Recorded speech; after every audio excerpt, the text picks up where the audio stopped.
Movie की शुरुआत होती है एक रिचुअल दर्शाते हुए जिसमें एक व्यक्ति बहुत अजीब सी चीजें कर रहा है। अब सीन कट होते ही दिखाई देता है एक घर जहां पर दो लड़कियां बैठी हुई हैं, किसी का इंतजार कर रही हैं और साथ में घबरा भी रही हैं। एकदम से उन दोनों की नजर एक फोटो पर जाती है जिसमें एक व्यक्ति हवा में लेविटेट कर रहा है, शायद किसी रूहानी ताकत की मदद से। अब ये दोनों लड़कियां जिससे मिलने आई हैं वो एक काला जादू करने वाला इंसान है या शैतान, आप जो भी कहें। इसका नाम है ईसान होजा। एक औरत आके इन दोनों लड़कियों को ईसान के पास ले जाती हैं। अब इस ओझा के पास आने के बाद वो इनसे इनका नाम पूछता है। इन दोनों लड़कियों में से लेफ्ट साइड वाली लड़की का नाम है ओजनूर। यहाँ पर ये एक बात पूछने आई है कि मेरी जिससे शादी होने वाली है क्या वो मेरे लिए सही है। जिससे शादी होने वाली है उसका नाम है कुदरत और वो इसकी आंटी का बेटा है। अब साथ में एक और लड़की है, ये कौन है? दोस्तों मैं बता दूं इसका जिक्र सिकिन के पार्ट 2 में होगा जो कि बहुत जल्दी आएगा। ओझा कुछ मंत्र पढ़ता है और कुछ जले हुए कोयले के टुकड़े पानी में डाल देता है। वो ये कहता है कि रूहानी ताकत इसका जवाब तुमको खुद देगी। अब ओजनूर के साथ में बैठी लड़की के अंदर रूहानी ताकत आके कहती है कि कुदरत से शादी बिल्कुल मत करना, वो तुम्हारी मौत का कारण बनेगा, हमेशा दूर रहना उससे। अब 12 साल बीत जाते हैं। महीना और साल था मई 2009। एक सीन आता है जहां पर ओजनूर एक आदमी के साथ काफी लड़ाई झगड़ा कर रही है। यह व्यक्ति और कोई नहीं बल्कि कुदरत है जिससे रूहानी ताकत ने ओजनूर को दूर रहने का मशवरा दिया था। इनकी बातों से यह पता लगता है कि ओजनूर 4 मंथ्स प्रेग्नेंट है और इन दोनों के आपस में अफेयर चल रहा था क्योंकि ओजनूर कुदरत से जिस्मानी रूप से प्यार में थी। वो प्रेग्नेंट भी इसलिए हुई थी ताकि वो इससे शादी कर सके। तभी कुदरत गुस्से में इसको धक्का दे देता है और ओजनूर की हालत बिगड़ने लगती है। सीन कट होके हमको 3 लोग दिखाई देते हैं जो कि है एक कुदरत की बीवी नीसा, उसकी अंधी बेटी जायदा और एक पैरालाइज सास जो कि खुद से कुछ नहीं कर सकती। ओजनूर को ये रिश्ते में बहन बोलती है क्योंकि कुदरत उसका दूर का भाई ही था। अब ओजनूर हॉस्पिटल पहुंच जाती है जहां उसको होश में आने के बाद पता लगता है कि उसका बच्चा अब इस दुनिया में नहीं रहा। वह कुदरत से काफी गुस्सा होती है और इस हादसे के लिए और उसकी मुश्किलों के लिए उसको कसूरवार ठहराती है। कुदरत काफी रिलैक्स हो जाता है क्योंकि ओजनूर कुदरत की बीवी नीसा और उसकी बच्ची को जाके उनके अफेयर के बारे में बताने वाली थी। वो दोनों काफी ज्यादा झगड़ा करते हैं हॉस्पिटल में भी और कुदरत उसको एक एडवाइस देता है कि मुझसे और मेरी फैमिली से दूर रहो, नहीं तो सब कुछ जाके तुम्हारे पिता को मैं बता दूंगा। ऐसा कह के वो वहां से चला जाता है और ओजनूर एक बदले की आग में कहती है सिर्फ तुम ही मेरा प्यार हो और कोई नहीं। इन सब टेंशन में कुदरत रोज शराब और सिगरेट पीने लगता है। वो उस रात घर वापस आता है और बहुत परेशान था। सोने के बाद उसको एक सपना आता है कि उसकी बेटी उसके पास आके अपने दोनों हाथों में 2 आंखें ले रखी है और कह रही है कि पापा ये मेरी आंखों में लगा दो ताकि मैं आपको देख सकूं। इस डरावने सपने से उठने के बाद कुदरत को अपनी गलती का अफसोस होता है और वह यह कहता है कि काश उस दिन मैं अपनी बीवी को हॉस्पिटल ले जाता तो शायद आज जायदा ऐसी नहीं होती। अब थोड़ी सी कहानी मैं आपको बता देता हूँ ओजनूर के बारे में। जैसा कि ओझा ने कहा था, उसने कुदरत से शादी नहीं करी। ओजनूर ने शादी करी थी अली इस्माइल से, जिसकी मृत्यु हो गई थी और अब वो अपनी सास के साथ एक विडो के रूप में रह रही थी। कुदरत अपने दोस्त के साथ थोड़ा डिस्कस करता है उसके अफेयर के बारे में, पर तभी ओजनूर का फोन आता है। वह ओजनूर से साफ कहता है कि मुझे कॉल मत करो, और वो गुस्से में जा रही थी फिर से उसी ओझा के पास जहां वो शुरुआत में गई थी, और वो कुदरत को पाने के जुनून में बिल्कुल डूब चुकी थी। ओझा के मना करने के बाद भी उसको कुदरत के लिए लस्ट था। अब यहाँ एक सीन आता है जायदा और उसकी माँ के बीच में। वो कुछ कह रही है कि मम्मी कुछ बहुत बुरा हुआ है और आप पापा को बिल्कुल मत बताना। यह मूवी का सबसे बड़ा ट्विस्ट था और मैं शुरुआत में ही समझ गया था कि यहाँ पर मूवी कैसे मोड़ लेगी, और मैं उम्मीद करता हूँ कि मेरे काबिल सब्सक्राइबर जिन्होंने ये मूवी देखी होगी वो भी ये बात समझ गए होंगे। ओजनूर एक काली रात में पहुंच जाती है उस ओझा के पास। अब यहाँ ओजनूर अपने पास रखे हुए पैसे और सोने के कंगन ओझा को देकर कहती है कि कुछ ऐसा कर दो जिससे कुदरत बस मेरा हो जाए, और अब ये जिंदगी और मौत का सवाल है। ओझा मान जाता है और कहता है कि मैं कुदरत की बीवी पर एक बिग स्पेल चलाऊंगा। यह सबसे शक्तिशाली जादू टोना है जो कि सिर्फ मैं ही कर सकता हूँ। ओझा कहता है कि शैतानी जीव हमारी तरह ही क्रिश्चियंस मुस्लिम होते हैं, पर इनमें से एक ऐसी ट्राइब एनजार जो कि मुस्लिमों से बहुत नफरत करती है। मुझे उस ट्राइब में से एक शैतान को मनाना होगा नीसा को पोजेस करने के लिए। नीसा को पोजेस करते ही 5 दिन के अंदर उसकी और उसके खून से जुड़े रिश्तेदारों की मौत हो जाएगी और कुदरत उसका हो जाएगा। पर क्या ऐसा हो पाएगा? ये बात तो हमें मूवी के अंत में ही पता चलेगी। अब मैं आपको इस पिग स्पेल की विधि बता देता हूँ। एक पिग को काट कर उसकी आंतें निकालनी होंगी, मतलब उसकी इंटेस्टाइन्स। अब उस इंटेस्टाइन को लपेटा जाएगा एक मृत शरीर जो कि हाल ही में मरा हो, उसकी शिन बोन यानी कि पैर की हड्डी पर। इंटेस्टाइन को लपेटने से पहले ओझा लिखेगा कुछ ऐसी बातें जो कुरान से उल्टी होंगी। साथ में चाहिए होगा नीसा के खून का कतरा, बाल, नाखून या फिर कुछ ऐसा ही, और सबसे जरूरी चीज उसकी एक फोटो। यह सब उस डीमन को मनाने के लिए किया जा रहा था। ओजनूर मान जाती है और कहती है कि मेरे पास कोई और रास्ता भी नहीं है, तो वो जाती है सीधा कुदरत के घर ये सब चीजें लेने के लिए। वहां पहुंचने पर घर में कुदरत नहीं होता, जो कि उसके लिए काफी अच्छी बात थी। वहां कुदरत की पैरालाइज्ड माँ को कुछ रूहानी ताकतें नजर आती हैं। यह कौन थी, इसके लिए भी सेकंड पार्ट 2 का वेट करिए। तब तक आप मजा लीजिए सेकंड पार्ट 1 का। ओजनूर बहाना करके जाती है सीधा वॉशरूम में, क्योंकि वॉशरूम से ये चीजें मिलना काफी आसान था। वहां उसको मिलता है एक यूज सैनिटरी पैड, एक कंघे में बाल, और ये दोनों चीजें लेकर वो वहां से निकल जाती है।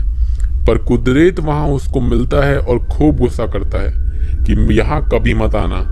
अब यहाँ ओजनूर एक बार को यह सोच रही थी कि मैं ऐसा ना करूं। उस बच्ची पर उसे तरस आ गया था। कुदरत के रूड बिहेवियर को देखकर उसका गुस्सा और बढ़ गया और वो सीधा ओझा के पास चली गई। यहाँ डीमन को बुलाने की प्रक्रिया शुरू करी गई। सैनिटरी पैड को एक पानी में डुबाया जाता है, उस पानी को डाला जाता है पिग की आंतों में, फिर मुर्दे की शिन बोन पर उसको लपेटकर कुछ फरियादें की जाती हैं, और बस शैतान राजी हो जाता है। और अगले 5 दिन अब जहन्नुम जैसे आने वाले थे कुदरत की फैमिली के लिए। एक खास बात और थी कि नीसा की तस्वीर को 5 दिनों तक कुत्ते के खाने में मिलाकर देने को कहा जाता है। भयानक रातों की शुरुआत होती है 10 मई से।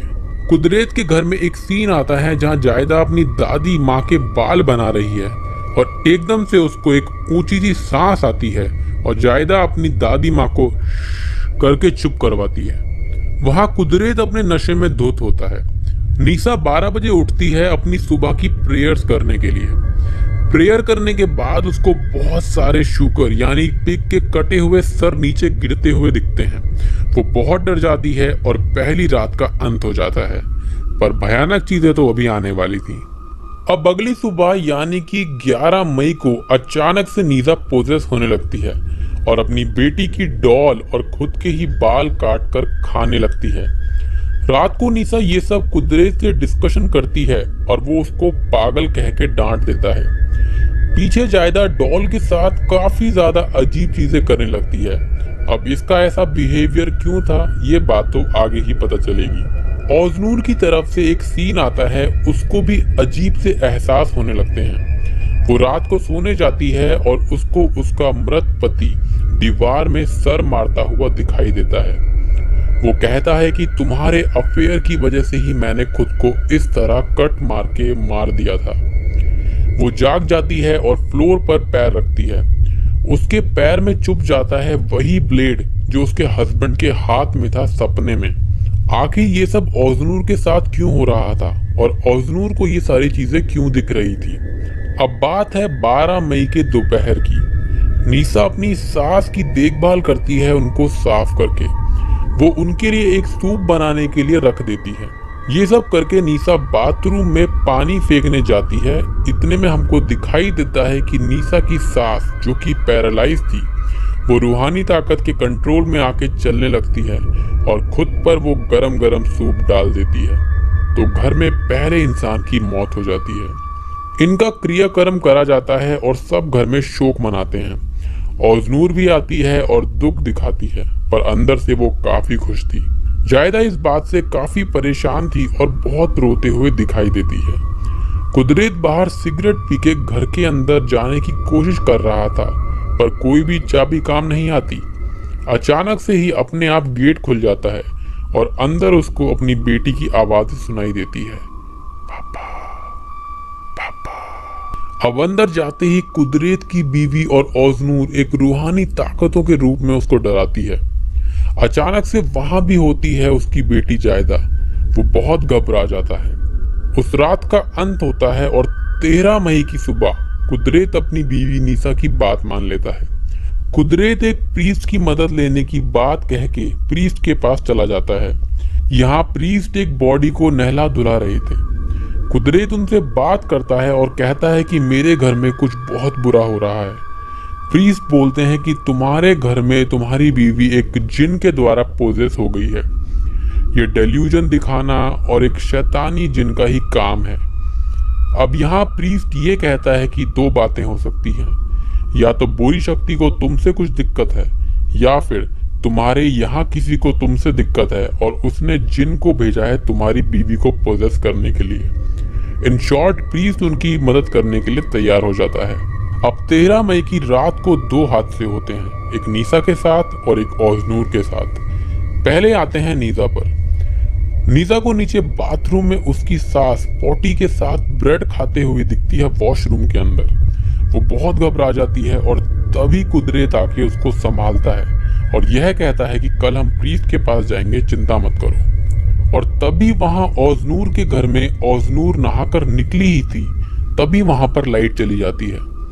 पर वहां उसको रूम में दिखाई देती है नीसा एक शैतान के रूप में, जो कि ओजनूर के 4 महीने के मृत बच्चे को लेके बैठी हुई थी। और वो शैतान उसको काफी बुरे शब्द कह के नीचे फेंक कर चला जाता है। अब 14 मई की सुबह ओजनूर बात करती है ओजा से। वो यह बताती है कि मुझे बहुत ही अजीब शैतानी सपने आ रहे हैं, पर ओजा कहता है कि डरने की कोई बात नहीं है अगर तुम्हारा नीसा से कोई ब्लड रिलेशन नहीं है। अब पीछे से यह बात ओजनूर की सास सुन लेती है। वहां नीसा अपने घर में अपनी बच्ची की ड्रेस ठीक कर ही रही थी, तभी जायदा अपनी दादी माँ के हेल और हेवन में जाने की बात करती है और नीसा पोजेस होके खुद को फांसी लगाने लगती है। यहाँ भी जायदा का बिहेवियर ठीक नहीं था। कुदरत आकर उसको फांसी लगाने से रोक लेता है। ओजनूर की सास घर आके सब कुछ उनको बता देती है और बस कुदरत अपनी बीवी को लेकर निकल जाता है ओजा के पास। वहां ओजा ने सारी तैयारी कर ली थी उस जिन को बाहर निकालने के लिए। अब यह 14 मई की रात थी, यानी कि 5वां दिन। अब तक बस एक ही इंसान की मौत हुई थी, पर आज सारे फैसले होने वाले थे और बहुत से राज भी खुलने वाले थे। सीन कट होके ओजनूर के पास आता है। ओजनूर डिनर कर रही थी। अचानक से उसको कुछ अजीब सा महसूस होता है और डिनर की थाली अचानक से खून से भरे वॉर्म्स में बदल जाती है। वो वोमिट करती है और उसके मुंह से बाहर आते हैं बहुत सारे वॉर्म्स। वो किसी को फोन मिलाने जाती ही है, पर अचानक से वो किसी को देखकर बहुत घबरा जाती है और उसका पूरा शरीर टेढ़ा मेढ़ा होने लगता है। उसकी सारी हड्डियां टूट जाती हैं और ओज़नूर की मौत हो जाती है। वो कहते हैं ना कि अगर किसी और के लिए गड्ढा खोदोगे तो उसमें आप खुद भी गिर सकते हो, और ओज़नूर की बदले की आग में यही हुआ। अब आखिरी स्टेज आती है जहां पर प्रीस्ट नीसा को बैठा देता है एक चेयर पर, जो कि कुरान की किताबों से घिरी हुई थी, ताकि वो जिन वहां से बाहर ना जा पाए। अब नीसा पर झाड़ फूक शुरू होती है। झाड़ फूक करते टाइम काफी सारी चीजें की जाती हैं, जैसे पाक पानी उस पर डाला जाता है और जिन बाहर आने लगता है। वो जिन काफी तकलीफ देता है, पर प्रीस्ट उस पर एक लकड़ी से बने हथियार से वार कर देता है, ये कहकर कि भरोसा रखो, इससे बस जिन बाहर आएगा। पर अचानक से मौत हो जाती है नीसा की। कुदरत गुस्से में प्रीस्ट को मारने लगता है, पर पीछे खड़ी हुई थी जायदा पोजेस्ड होके। जी हाँ दोस्तों, अब यहाँ खुलता है सबसे बड़ा राज।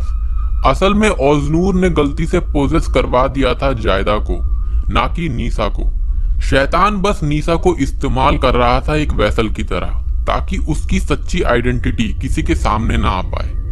अब असल में हुआ क्या था, याद है एक सीन जिसमें मैंने आपको बताया था कि नीसा और जायदा आपस में बात कर रही थी कि मम्मी पापा को मत बताना।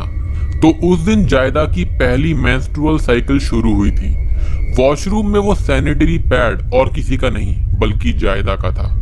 ओज़नूर ने सबके लिए मौत तो मांगी थी, लेकिन खुद भी वो जिंदा नहीं रही। इन सारे हादसों के लिए शुरुआत से जायदा के अंदर एनजार ट्राइब का जिन ही जिम्मेदार था। नीसा की सास को उसने मरवाया, नीसा को खुद उसने मरवा दिया। ओज़नूर की मौत का भी वही कारण बना। ओज़नूर ने किसी को देखा था मरते वक्त, और वो जायदा ही थी। और फिर अंत में वो शैतानी रूप से देखती है अपने पिता को, और बूम, मूवी खत्म। पिक्चर के एंड में कुछ सबटाइटल्स दिए गए हैं जहां पर यह लिखा हुआ है कि ये एक असली स्टोरी पर बेस्ड है। जैसे कि वहां पर यह लिखा हुआ था कि एक 44 साल का आदमी, एक 33 साल की औरत और उसकी 11 साल की बच्ची मौत में मरी हुई पाई गई। किसी को भी उनका मौत का कारण नहीं पता चल पाया, इसलिए वहां का जो प्रीस्ट था उसके ऊपर सारी सस्पिशंस डाली गई। अब थोड़ी सी बात करते हैं कि एक्चुअल में मूवी में हुआ क्या। शुरुआत में एक जिन ओज़नूर की दोस्त के अंदर आया था। मुझे लगता है कि वही एनजार जिन था, और हो सकता है उसको इंसानी रूह की भूख हो, तभी उसने कुदरत से शादी करने को मना किया। और ये भी हो सकता है कि ओझा उससे मिला हुआ हो, क्योंकि यहाँ पर कई सारे ऐसे हिंट्स मूवी में हमको दिए गए हैं। शैतान को इंसानी रूह चाहिए ही होती है, ये सब हम जानते हैं, क्योंकि शुरुआत का जिन और अब 12 साल के बाद वाला जिन मुझे काफी सिमिलर लगा। पर आपका इस बारे में क्या ख्याल है, मुझे आप कमेंट सेक्शन में जरूर बताइएगा। ओज़नूर की मौत क्यों हुई? क्योंकि जिन जिसको पोजेस करेगा उसके खून के रिश्तेदारों में आने वाले सभी लोगों की मौत हो जाएगी, यानी कि जायदा की माँ, दादी, कुदरत उसका पिता, और ओज़नूर यानी कि उसकी आंटी। और यही कारण था कि ओज़नूर की मौत बहुत ही भयानक रूप से हुई थी, क्योंकि वही वो थी जिसने उस जिन को। इस वीडियो को लाइक करें, शेयर करें अपने फ्रेंड्स के साथ, और सब्सक्राइब करें चैनल को अगर आपने अभी तक सब्सक्राइब नहीं किया। और नेक्स्ट वीडियो में आप लोगों से मिलते हैं किसी ब्लॉकबस्टर मूवी का या सीजन का रिव्यू और एक्सप्लेनेशन लेके। तब तक के लिए अपना ख्याल रखें, अपने से जुड़े लोगों का ख्याल रखें। अल्लाह हाफिज। But I've known you too long, it hurts to watch your blue eyes fade to gray as you fade away, as you fade away. Yeah, I'm about to fade away, 'cause every time I wake up I feel like it's Monday. Something's going wrong with all the chemicals up in my brain. All of a sudden I don't look at anything the same way. Gotta build up of my thoughts sitting in an ashtray. I'm sorry that I'm so inconvenient, okay. Just let me be me and I'll stay out of your way.